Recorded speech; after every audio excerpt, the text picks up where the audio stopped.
My name is Terrence Sikoriak. I'm a founder of a ministry called This One Voice, and I'm also a host of This One Voice Radio. I've been doing a radio show for 25 years on a Christian station up in Ocean County.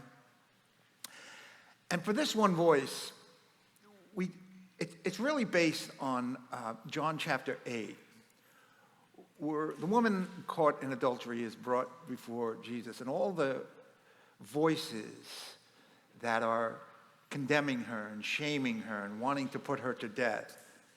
Jesus disperses all those voices till she's left with this one voice. And that is the voice of Christ that says, I do not condemn you, and I'll show you a better way to live. So that's really the message of our ministry, This One Voice. For all the voices that fight for attention in our lives. Some are very old, maybe our parents, maybe our friends, maybe our teachers.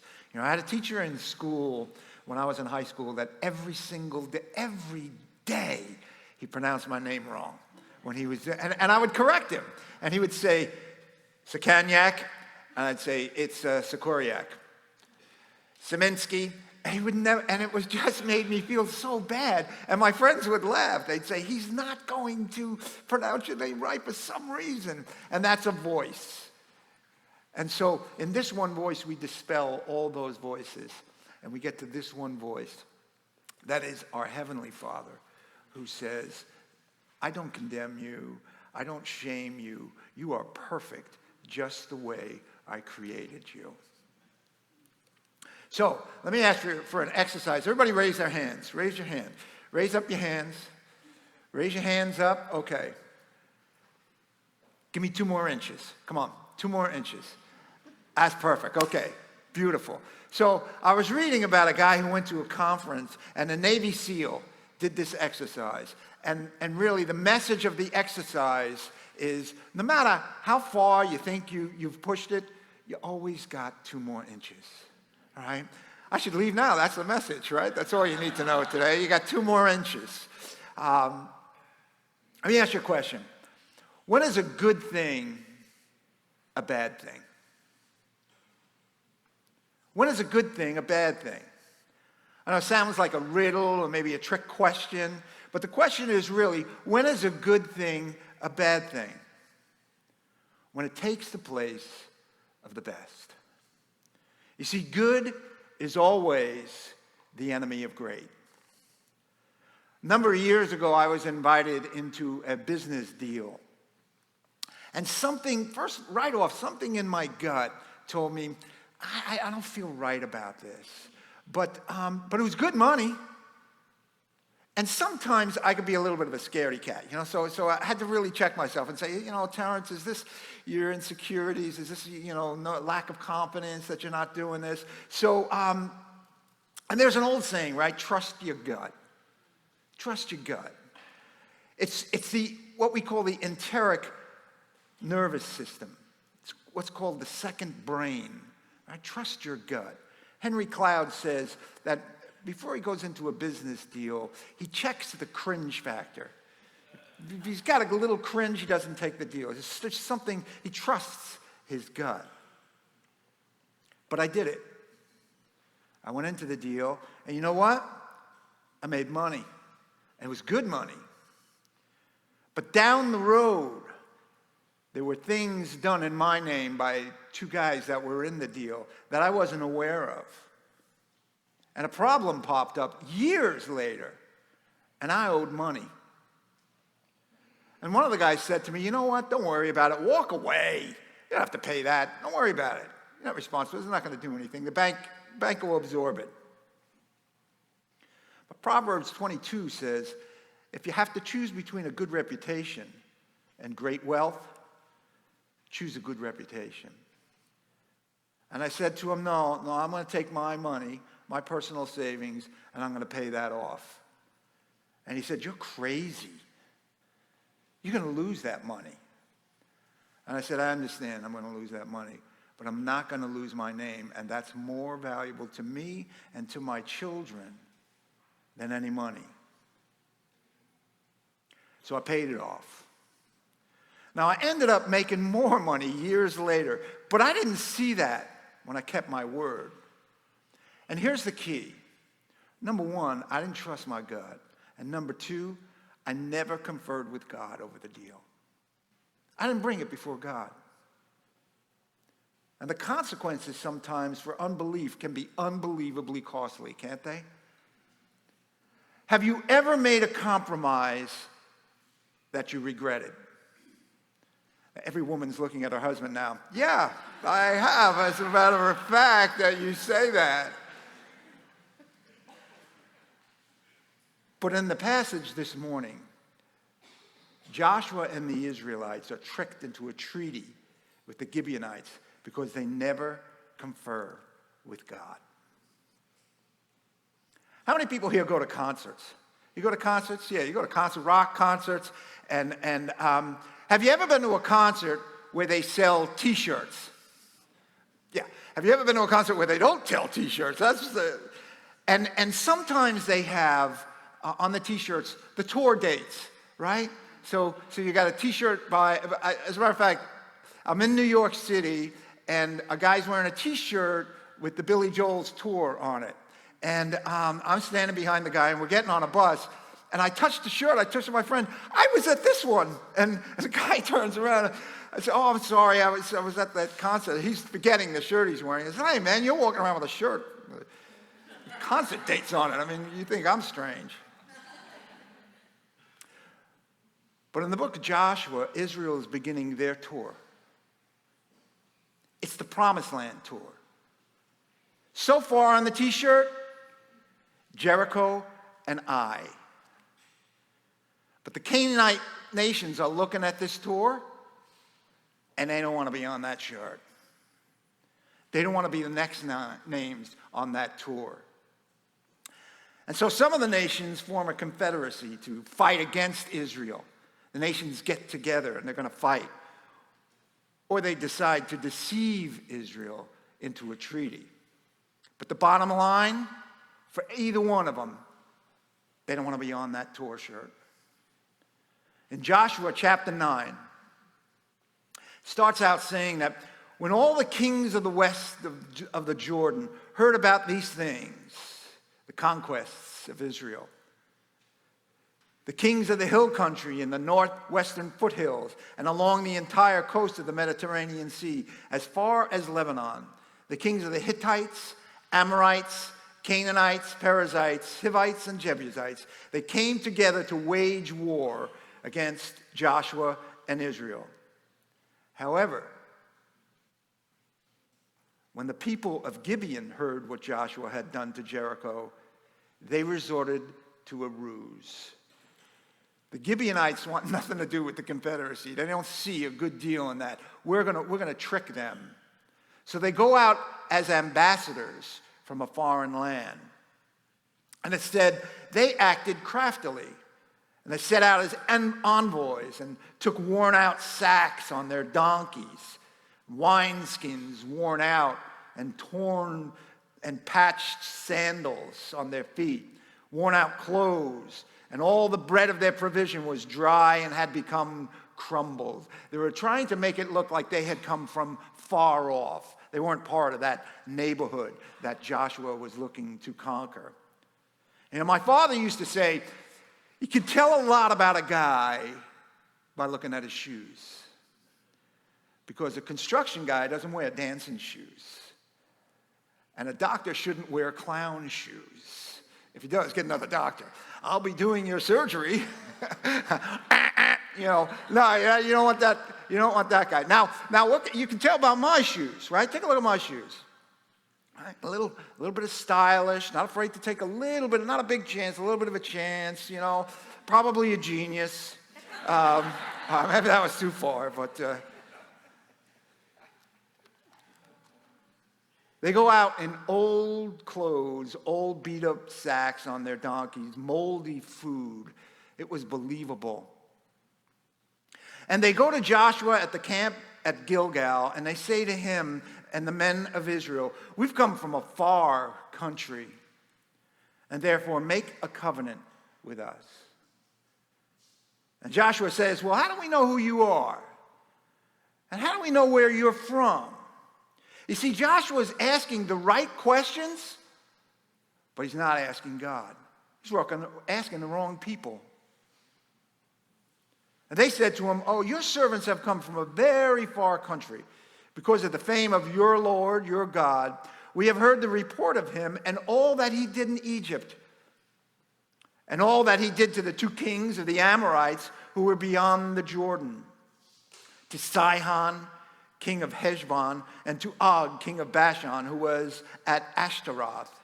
So our elders and the inhabitants of our country spoke to us, saying, 'Take provisions in your hand for the journey, and go meet them and say to them, we are your servants. Now then, make a covenant with us.'"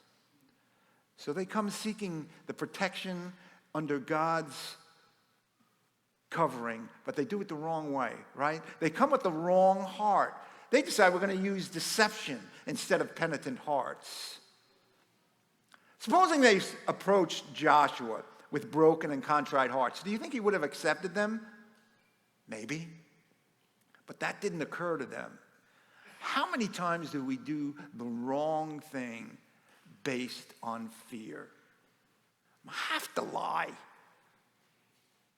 If he's just like me, he's not going to accept me. And look how often we try to manipulate God. Beth Moore says, a big difference exists between trying to manipulate God to give us what we want and cooperating with God so he can give us what he wants. Oh, we all do it, don't we? I mean, I do it. I say, yeah, I know, God. I know what you want from me, but trust me, God. I got this. You know, I tell my wife, I don't want to be God. I don't want to be God. If I was God, you'd all be going to hell. Because I wake up in a bad mood and say, you know what, I'd condemn them. Let's clear the slate. Well, I don't want to be God, but I'd like to be a consultant. What do you think about this, Terrence? Well, but God says in Jeremiah 29:11, "For I know the plans I have for you, plans for welfare and not for calamity, to give you a future and a hope." Do you believe that? I believe that. And so why would I manipulate somebody who not only wants to do that, but is capable of doing that? In Luke chapter 16, I love this parable that Jesus talks about, the evil manager. He says there was a rich man who had a manager, and this manager was reported to him as squandering his possessions. And so he calls him to him and he says, "What's this that I hear about you? Give an accounting of your management so you can no longer be my manager." And the manager says to himself, "What am I going to do? I mean, I'm not strong enough to dig, and I'm ashamed to beg. I know what I'll do. When I'm removed from the management, people will welcome me into their homes." So he summons some of the debtors of the ruler. And to one, he says, "Yeah, how much do you owe my master?" "Well, I owe him 100 measures of oil." "All right, give me 50, and you'll be done." And he does this several times, and he makes several of these deals, right? Seems a little bit underhanded, but eventually the master praises the unrighteous manager because he had acted shrewdly. And now listen, the whole key to all of this is what Jesus says. "For the sons of this age are more shrewd in relation to their own kind than the sons of light." What's Jesus saying? We should be deal makers. We should be underhanded. We should be manipulative like the Gibeonites. No, listen to what he's saying. "For the sons of this age are more shrewd in relation to their own kind than the sons of light." You see, the people of this world, they know the system they're in, and they know how to work it. They know how it works, and they know how to work it. They're shrewd. There's an old saying, you're either at the table or you're on the menu. The thing is, get to the table. No matter how you get to the table, get to the table. Lie, cheat, manipulate, get to the table. That's the way this world works.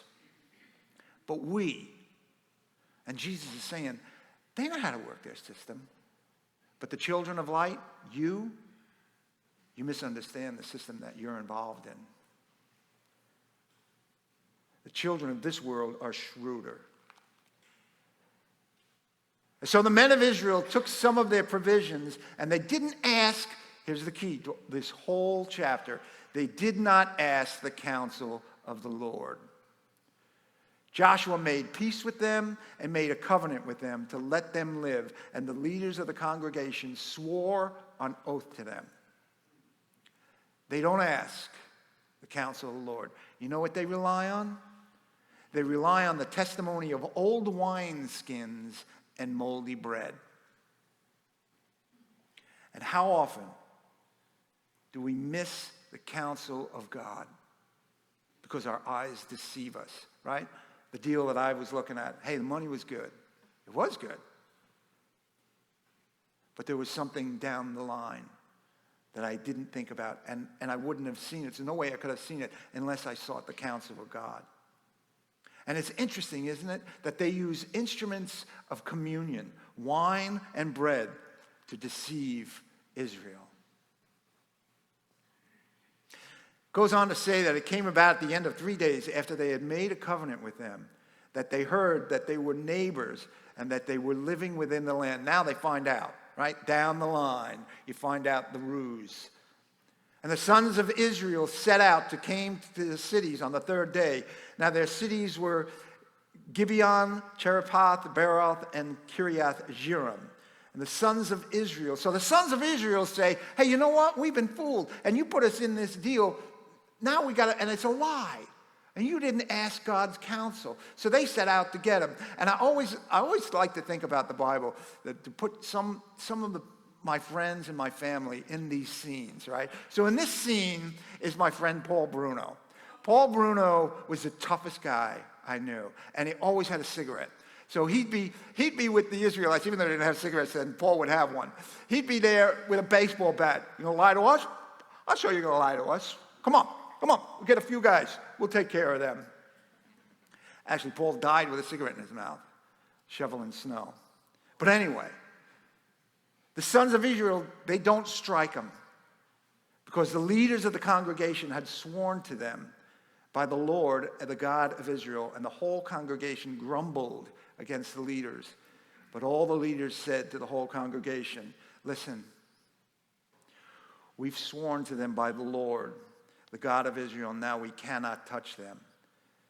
This we will do to them, even let them live, so that the wrath will not be upon us for the oath which we swore to them.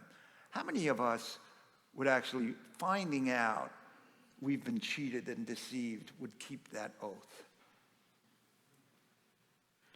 Bad character and not seeking God's counsel. Good character, and once you're in a bad deal, you've got to keep your word. God had warned them too, right? Exodus 34, it says, watch yourself that you make no covenant with the inhabitants of the land which you are going, or it will become a snare in your midst. Sometimes we compromise with God's commands, right? We convince ourselves, he didn't really mean that. I mean, you know. And now you're stuck with the consequences. But it looked good, right? The good's the enemy of great. Great would have been going to God for counsel. I have a friend, when he negotiates any price, he says, you know, that's good, but it ain't great. So how do we get the great? And we should look at every situation in our lives and say, you know what, that's good, but it might not be great. So how do I get the great? Seek God's counsel. That's how you get the great. And it becomes a snare. Why? Why does God say it'll become a snare? Because you got to keep your word. Don't be flippant about the promises you make. God says in Deuteronomy 23, he expects us to keep our word. But we're always making treaties with the world, aren't we? Take a look at it. The jokes we entertain, the things we watch, the books we read, the company we keep, because we're deceived by what it offers. Jesus said, listen, same passage in Luke 16. He says, listen, those things that men esteem most highly, they are detestable in the sight of God. Now listen, I don't want to be chasing anything that God considers detestable. And really what the world offers is bad wine and moldy bread. And the leaders say to them, let them live. So they become hewers of wood and drawers of water for the whole congregation, just as the leaders had spoken to them. So the hasty decision eventually leads to a conflict later. They're drawn into a conflict to protect the Gibeonites because they vowed to protect them. And Psalm 15 says, and this is very interesting, listen to this. Psalm 15 says that one who makes a commitment, even to his own hurt, must keep it in order to represent God's character. So even going back to that business deal, it wasn't so much my name, although I did do it in my name to save my reputation, but it really is, I'm a Christian. I don't walk away and just say, well, let somebody else pay it. I made a bad deal, and it was to my hurt. And the only thing that I had to do was to make it right. So before you commit, another piece of advice from Henry Cloud is play the movie forward. I love this. This is great wisdom. Play the movie forward. Take the scene, play the movie forward. How's this going to end? And that has become, I was in an argument with somebody once because I was going into something and then I said, you know what, I'm not going to do it. I'm not going to do it. Like the cringe factor, right? I had that cringe factor. I had in my gut, this is really going to be bad for me. And they said, well, you originally were interested. You were going to do this. I said, you know what? When I played the movie forward, it's not going to work out for me. Yeah, but you said, I understand, and you have other options, and it's not too late. And when I played the movie forward, it wasn't going to work out for me. And then they switched it and became a personal attack. Well, what about when you did this? Yeah, I understand, but when I played the movie forward, it wasn't going to work out for me. That was great. That was just one of my great days. That was one of my great days. And listen, Rahab was a prostitute. And the Gibeonites are liars. And yet both were accepted and protected under the provision of the promise made in God's name. That's powerful stuff. And God, let me tell you something. God is serious about this stuff.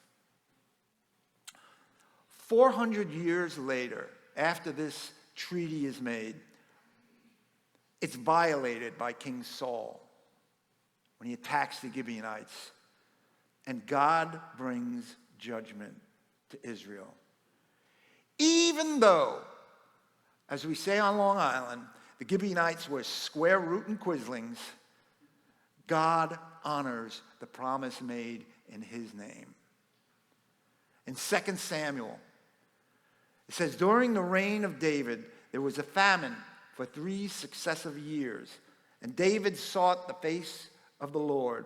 And the Lord said, it's because of the blood shed by Saul and his family, because he killed the Gibeonites. 400 years later, God's serious about the deals we make in his name. And so David asked the Gibeonites, what shall I do for you? How can I make amends so that I might bless your inheritance? My wife and I, whenever we go to church, when we leave, we ask, what's the takeaway? What did I take away today, other than, well, the coffee was good? Number one, don't make hasty commitments. Always seek God's counsel before you make a commitment. Number two, when you make a commitment, keep your word. God expects you to keep your word. And the greatest part of this is if God expects us to keep our word, we can rest assured that he's going to keep his. That is really the greatest thing that I saw in this passage. That 400 years later, God expects them to continue to keep the word that they made, even though it was based on deception. You made an oath in my name. So when God makes an oath in his name, boy, we can rest assured that he's going to keep that. And so when we read in Romans chapter 8, I'm convinced that neither death nor life, neither angels nor demons, neither the present nor the future nor any powers, neither height nor depth nor anything else in all creation will be able to separate us from the love of God that is in Jesus Christ. God's going to keep that promise. So let me ask you, when's a good thing a bad thing? When it takes the place of the best. Good is always the enemy of great. Say that with me. Good is always the enemy of great. And that's a great negotiating tool, okay? I just gave you something, all right? You should have a parade for me. He taught us something. Because now you can say, well, that's good. You don't have to be contentious. That's good, but it's not great. So how do we get to great? And God's word is always directing us and revealing to us that there's a better way to live. If we seek his counsel first, we won't make those mistakes. But even if we make those mistakes, God expects us to keep our word. Amen? Thank you.